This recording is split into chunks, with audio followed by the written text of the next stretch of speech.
tại khu an bò cọp tích nói tối cho bò cọp mà mặn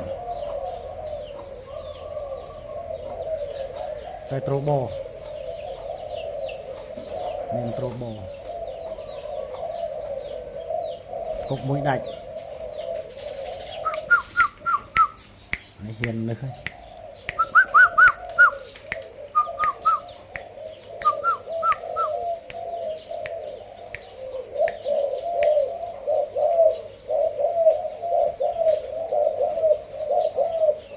khu án chu nguyên chun ỏm